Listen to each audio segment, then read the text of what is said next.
મિત્રો આપણે આજે રવૈયા બનાવીએ છીએ નાના દાંડલા સાથે કરવાના છે. મેં પહેલાં ધોઈને સાફ કરી અને એને ચીરિયા પાડી દીધા છે. આવી રીતે ચીરિયા પાડી દેવાના આપણે ઉપર.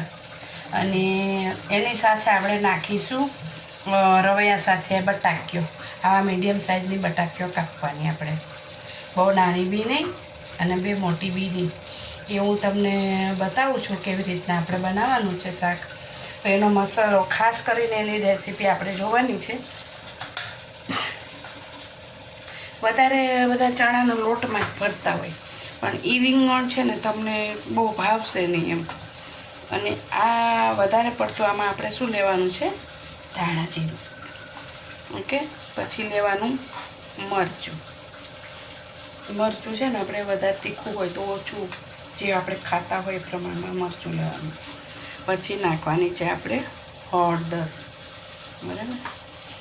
પછી લેવાનું છે આપણે સ્વાદ અનુસાર મીઠું.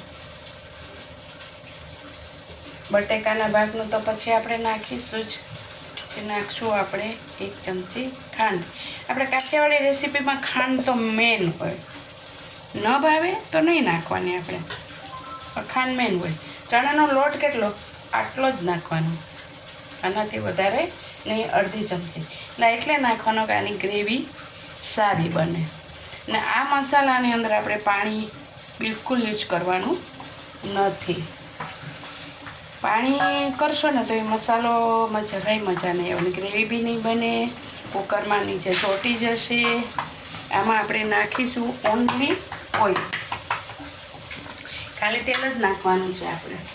અને સિંગ તેલ હોય તો સિંગ તેલ ન ખાય, સિંગ તેલ જે બી આપણને કોઈ પણ ભાવે એ નાખવાનું. એવું નહીં કે આ જ તેલ જોઈએ આપણે, જે આપણે ખાતા હોય એ, બરાબર.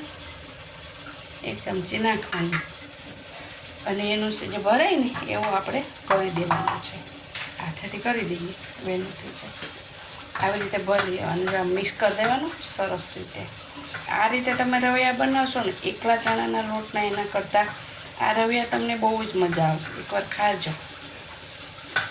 પહેલાં આપણે આ ભરીને રાખી દઈએ અને પછી આપણે જે બટાક્યો છે ને એ બટાક્યોમાં પાછી બટાક્યો પ્રમાણનો એનો મસાલો કરવાનો, પણ એની અંદર આપણે ચણાનો લોટ નહીં નાખવાનો.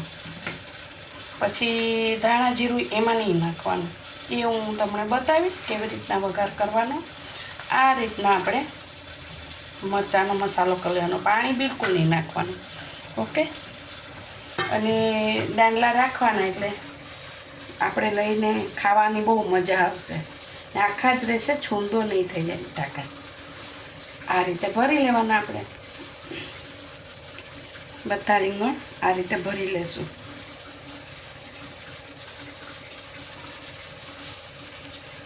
પછી ભરીને આપણે જે આ રવૈયા આપણે ભરી લીધા મિત્રો, બધા ભરાઈ ગયા સરસ મસાલાથી. અને જે આપણે મીડિયમ બટાક્યો કાપી એ હું તમને બતાવું કે એમાં શું નાખવાનું. આપણે સાદો મસાલો આપણે જે શાકભાજીનો નાખીએ છીએ એ જ નાખવાનો છે. આપણે રાઈ નાખી છે અને રાઈ તતડે એટલે પછી આપણે બટાક્યો વઘારવાની છે. અને એમાં શું મસાલો કરું છું કહું, અને કેટલી વાર એ બટાક્યો રાખવી. પછી આપણે આ ભરેલા રીંગણ નાખવાના છે ઉપર અને હલાવવાનું નહીં. પછી આમાં બધા ટમેટું નાખે, પણ ટમેટું નહીં નાખવાનું. શાક થઈ જાય ને પછી લીંબુ નાખવાનું. શાક થાય ને ત્યારે લીંબુ નહીં નાખવાનું, તો બટેકા ચડશે જ નહીં, કાચા જ રહેશે. એમાં આપણી રાઈ આવી ગઈ છે. બહુ રાઈ તતડવાનું ચાલુ થાય એટલે નાખી દેવાનું. અને બહુ જો એકદમ થઈ જાય ને તો શાક કડવું બને. એટલે ચાલુ થઈ ગઈ તરત હિંગ નાખી દેવાનું અને બટાક્યું આપણે વઘારી દેવાનું. તરત ઢાંકી દેવાનું, એટલે આપણે વઘાર ઉડે નહીં. વઘાર ઉડે ને તો શાકની અંદર સ્વાદ ના મળે તમને.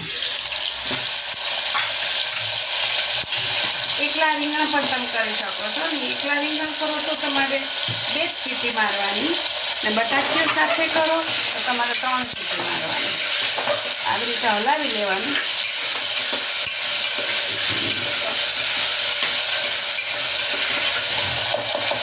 તમે ભરેલું શાક કરો કે સુધારીને કરો, પણ શાક જેટલું તમે હલાવો ને એટલું સારું બીજું બને. આ થોડી હળદર નાખીએ આપણે અને થોડું અડધી ચમચી જેવું આપણે મરચું નાખીએ, બરાબર. અને હવે આપણે નાખીશું સ્વાદ અનુસાર નમક, બરાબર મિત્રો. પછી મોરસ તો થોડી નાખશું જ આપણે, પ્લસ કેમ કે આપણે લીંબુ નાખવાનું છે અંદર. થઈ ગયા પછી અડધી ચમચી નાખવાનું છે. પછી આને મોટો ગેસ કરી ખૂબ હલાવવાનું. જેટલું તમે હલાવશો ને એટલો શાકનો સ્વાદ એટલો મસ્ત આવશે. એકવાર તમે કરી જોજો એ શાક. જો મોટા રસોઈ છે ને શાકને હલાવશો, ફૂલ હલાવવાનું. કોઈ બી શાકમાં તમારે ઠંડુ પાણી નાખવાનું, એનો સ્વાદ બધો જશે. હવે આવી રીતે તેલ ઉકળ્યું છે એટલે એની ઉપર આપણે ઢાંકી દેવાનું. થોડું ઢાંકી અને એની ઉપર આપણે પાણી મૂકવાનું છે. કેટલું? બટેકા જેટલું જ. બાકી રીંગણ પાણી છોડશે. અતિ પાણી જેવું આપણે બનાવવાનું નથી, મીડિયમ બનાવવાનું છે. આ રીતે જે પાણી ગરમ થાય ને એ પાણી આપણે એની અંદર નાખી દેવાનું એટલે બટેકા સરસ પાકી જાય. એટલે આ બટેકા આટલા પાકી ગયા, જો પાણી થઈ ગયું ગરમ, આટલી વાર જ રાખવાનું. ચા જેવું થઈ જાય એટલે આપણે અંદર પાણી નાખવાનું, બરાબર. પછી આપણે શું કરવાનું, ત્યારે રહ્યા છે ને એને ગોઠવી દેવાના ઉપર આ રીતે. આ રવૈયાને બધા ગોઠવી દેવાના અને મસાલો છે ને બધો જ અંદર થોડો થોડો કરી અને જવા દેવાનો. જો મિત્રો આવી રીતે ગોઠવવાનું, આવી રીતે ગોઠવી દીધું ને. એક બી રવૈયું તમારું ભાંગશે નહીં. સીટી 3 જ મારવાની છે. સીટી થાય એટલે પાછું તમને હું બતાવું. જો મિત્રો આપણે આ કુકરમાં આપણે 3 સીટી મારી અને રવૈયા થઈ ગયા. જો આખા જ છે ને મસ્ત રીતે. જો એકદમ. હવે આની અંદર આપણે થોડુંક અડધી ચમચી જેવું લીંબુ છાંટી દેવાનું અને એને છે ને આવી રીતે કરી દેવાનું ઉપર નીચે કરી. જો આ ભાંગે નહીં, જોયું?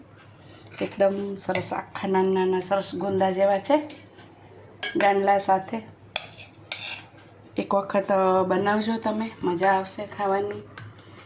આ તમે છે ને છૂટું કરી શકો કે કોઈને બટાકીઓ ખાવી છે તો તમે બટાકીઓ, બાળકોને બટાકીઓ વધારે ભાવતી હોય છે એટલે બટાકીઓ આમ પીરસવાની સાઈડમાં અને રવૈયા પણ આપણે આવી રીતના સાઈડમાં પીરસવાના. તમારે જેવી રીતે ખાવી હોય આખી છે. જો એક બી રીંગણ ભાંગ્યું નથી. જો 3 સીટી મારવાની આપણે અને પછી દાણા આપણે ઉપર છાંટી દેવાના મસ્ત રીતે. અને આ રીતે રોટલા જોડે આપણે સર્વ કરવાનું. ચાલો મિત્રો, આ શાક બધા ચાખજો. કાઠિયાવાડી શાક છે. તમને ગમશે તો હું નવી આઈટમો મૂકતી રહીશ. ઓકે, બધા સર્વ મિત્રોને જય શ્રી કૃષ્ણ.